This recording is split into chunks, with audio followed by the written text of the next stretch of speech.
Policy studies के लिए और पॉलिसी स्टडीज़ के स्टूडेंट्स के लिए decision making, planning or public policy models are very very important because policy studies or policy sciences are basically about decision making and how to improve decision making and how to implement decisions in a better way.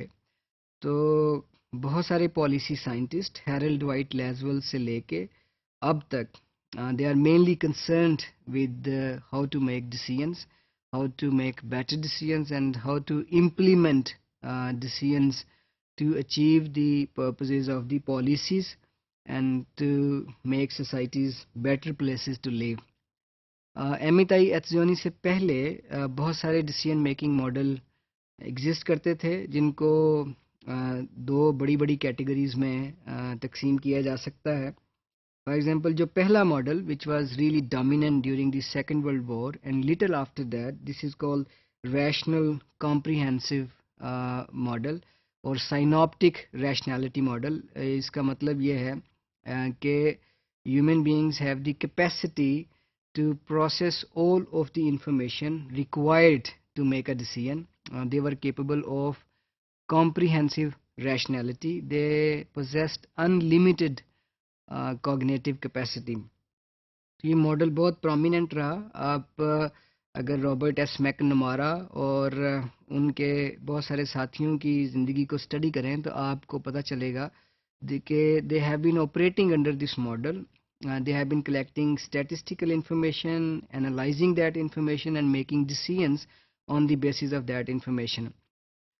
कुछ अरसे बाद Herbert Simon जो कि public administration और public policy के गुरु समझे जाते हैं, is very important scholar in the history of the field of public policy. उन्होंने साइनॉप्टिक रैशनैलिटी के कॉन्सेप्ट को क्रिटिसाइज़ किया and he claimed that human beings were capable of limited rationality because they had limited capacity to collect information, to process it and to make inferences. उन्होंने इसका नाम bounded rationality रखा. यानी human beings were capable of making rational decisions but they were bounded by some limitations, psychological limitations, economic limitations and the limitations of time. ये दो model जो cost benefit analysis पे rely करते थे, ये बहुत प्रोमिनेंट रहे until Charles E Lindblom wrote a rebuttal of these two models. तो उन्होंने पब्लिक पॉलिसी को the science of muddling through कहा. साइंस ऑफ मॉडलिंग थ्रू का मतलब ये है कि ट्रायल एंड एरर या जुगाड़ से डिसीजन मेकिंग करना. तो उन्होंने ये मॉडल बहुत सारे डिसीजन मेकर्स को स्टडी करके पेश किया. उनका ये ख्याल था कि ह्यूमन बीइंग्स और decision makers don't make decisions based on the comprehensive rationality or bounded rationality, but they would make decisions on incremental basis. They would muddle through the problems they were faced with और जो existing situations हैं उसमें थोड़ी alteration करके तो काम चलाते थे. तो ये दो मॉडल कंपीटिंग मॉडल बहुत पॉपुलर थे पॉलिसी स्टडीज़ में 1960s और 70s में. तो इन दोनों को स्टडी किया एमिताई एत्जियोनी ने और उनको इन दोनों में कुछ प्रॉब्लम्स और लिमिटेशंस नज़र आईं. तो एक और मॉडल जो यज़िकल द्रोर ने पेश किया. Yehezkel Dror was a very famous political analyst and policy analyst in 1960s and 1970s. उनका मॉडल था normative optimum model of decision making. उनका सारा फोकस इस बात पे था कि ऑप्टिमम डिसीजंस कैसे लिए जा सकते हैं. उसके लिए उन्होंने अपनी किताब पब्लिक पॉलिसी री एग्जामिन में काफ़ी डिटेल से लिखा है. तो एमिताई एत्जियोनी ने जब ये मॉडल स्टडी किए तो उनका ये ख्याल था कि कॉम्प्रिहेंसिव रैशनैलिटी के लोग भी कई चीज़ों को ओवरलुक करते हैं और इंक्रीमेंटल पॉलिसी जो चार्ल्स ई लिंडब्लॉम का काम था उसमें भी काफ़ी चीज़ों को ओवरलुक किया गया है. For example incremental decision making model could not explain why some areas of public policy would undergo sudden and big changes. अगर हर चीज़ इंक्रीमेंटली थोड़ी थोड़ा करके चेंज होती है तो बाज़ पॉलिसी एरिया एकदम चेंज होते हैं। तो ये एक लिमिटेशन थी चार्ल्स ई लिंडब्लॉम के मॉडल की। तो अ, इन्होंने एमिताई एत्सजियोनी ने जब इन मॉडल्स को स्टडी किया, ही ऑफर्ड अ थर्ड आइडिया जिसको तीसरा मॉडल डिसीजन मेकिंग का कहा जाता है, and which also became a classic in policy studies in 1970s. इसको mixed scanning का मॉडल कहा जाता है। This is a model for decision making, this is model for policy making, this is a model for planning. बहुत सारे urban planners इसको use करते हैं, एडमिनिस्ट्रेटर इस मॉडल को यूज़ करते हैं और डिसीजन मेकर इस मॉडल को यूज़ करते हैं। ये डिस्क्रिप्टिव मॉडल भी है और प्रेस्क्रिप्टिव मॉडल भी है।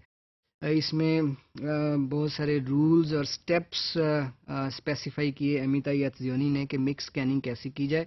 The idea is very simple. Amitai Etzioni openly acknowledged that all of the decision-making models, be it comprehensive synoptic rationality model or bounded rationality model or incremental model or muddling through of Charles E. Lindblom, they had certain strengths in themselves.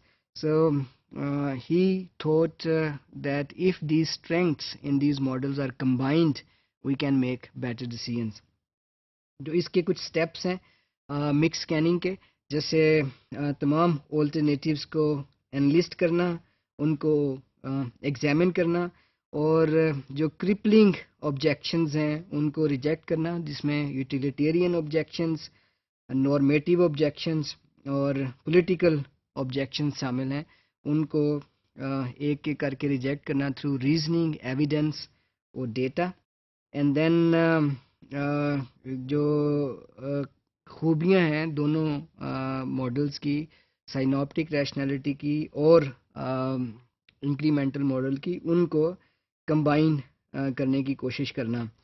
तो जो mix scanning का total काम ये है कि rational analysis की characteristics को pick करना और उनको अप्रिशिएट करना, and then using incremental model to use these properties or these inferences drawn by the rational approach to implement the policy slowly.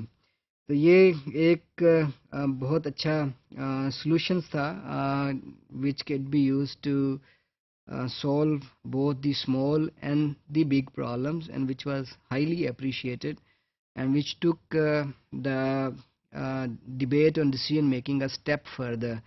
तो बहुत सारे म्यूनसिपल गवर्नमेंट के इदारे, एडमिनिस्ट्रेशन के इदारे और urban planners, they turned to the mixed scanning model because it synthesized the strengths of both synoptic rationality or bounded rationality and the incremental approach. And this worked very well in many countries among many people, and many new theories and ideas were developed or extracted from the mixed scanning model. तो ये बहुत important contribution है एमिताई एत्सजियोनी की public policy studies में या decision studies में, और public policy students के लिए ये सारी डिबेट समझना, जानना बहुत ज़रूरी है। ये आपको बहुत हेल्प कर सकती है अपने थीसिस लिखने में और रिसर्च प्रोजेक्ट्स मुकम्मल करने में।